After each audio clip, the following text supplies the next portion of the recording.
भर भर के। राम जी की चिड़िया राम जी को खेत, हमारे चिड़िया भर भर के।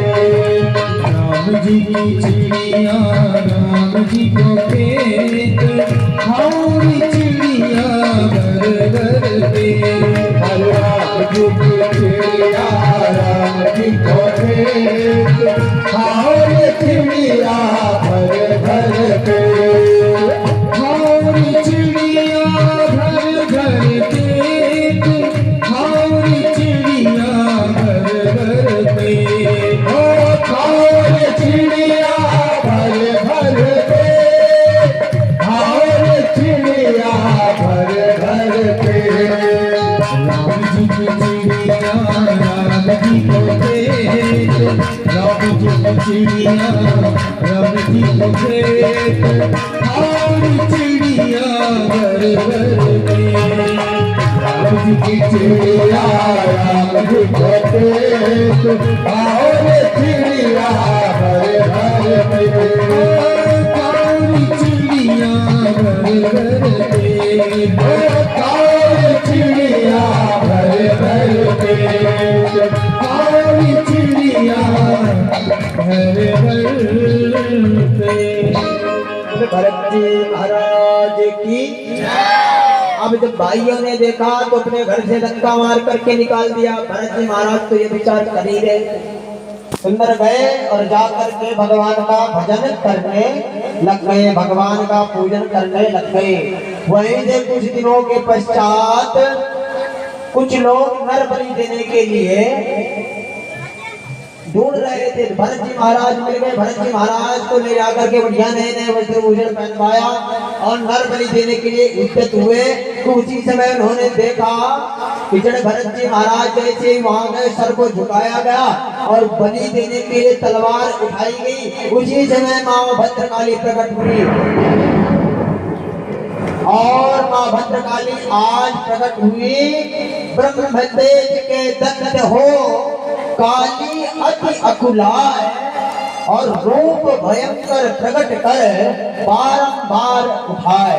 आज खड़ग को उठाया है और समस्त नरबली भक्तियों को मृत्यु के घाट उतार करके वहां से आई है भरत जी के सामने। लेकिन भरत जी महाराज कितने आसक्त हैं भक्ति में कि जब माता रानी साक्षात सामने खड़ी है फिर भी भरत जी महाराज ने न प्रणाम किया न कुछ, वहां से चल पड़े आए। और यहाँ आकर के कुछ ही दिनों के पश्चात एक रहुगढ़ नामक राजा, विंध्य देश का राजा रहुगढ़ वहां से निकल रहा था। जब देखा कि एक कहार बीमार पड़ गया तो लोगों ने सोचा कि एक कहार यहाँ जंगल में ढूंढ लेना चाहिए। तो भरत जी महाराज को पकड़ लिया और भरत जी महाराज को पकड़ करके लेकर के आए और पालकी में लगा लिया। तो भरत जी महाराज इतने सात्विक विचार वाले ब्राह्मण थे कि अगर चींटी भी आ जाए तो उसको भी देख करके कूद जाते थे। तो भरत जी महाराज तुरंत जैसे चींटी वगैरह आए तो कूदते थे। तो राजा रहुगढ़ को पालकी सिर में रखती थी।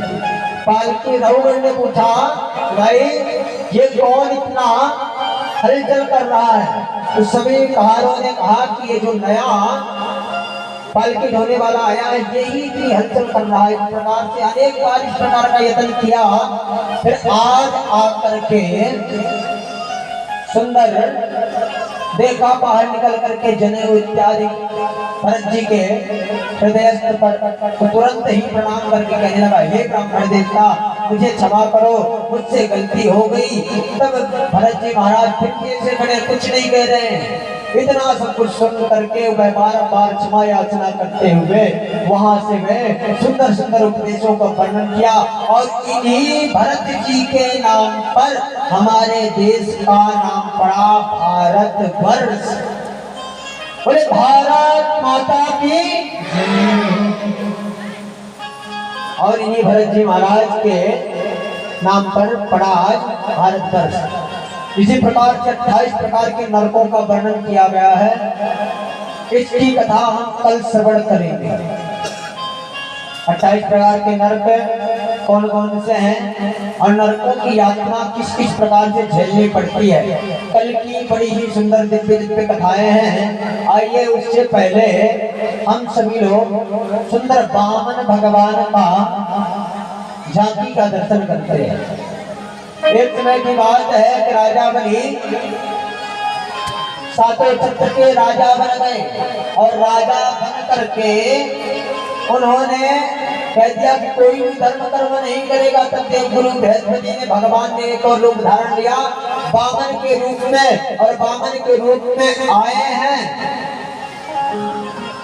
वामन के रूप में आए हैं, आकर के आज राजा बलि को छलने के लिए आए हैं और राजा बलि के द्वार पर गए हैं। आइए हम लोगों के बीच में भी वामन भगवान का आगमन हो रहा है। हम सभी लोग भी आनंद के साथ उनका स्वागत करते हैं। हरि वामन रूप बनाया रजबली को छलने आया। हरि वामन रूप बनाया रजबली को छलने आया। हरि वामन रूप बनाया रजबली को छलने आया। हरि वामन रूप बनाया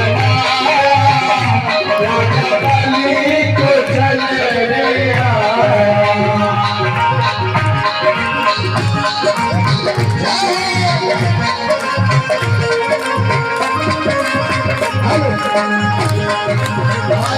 हेलो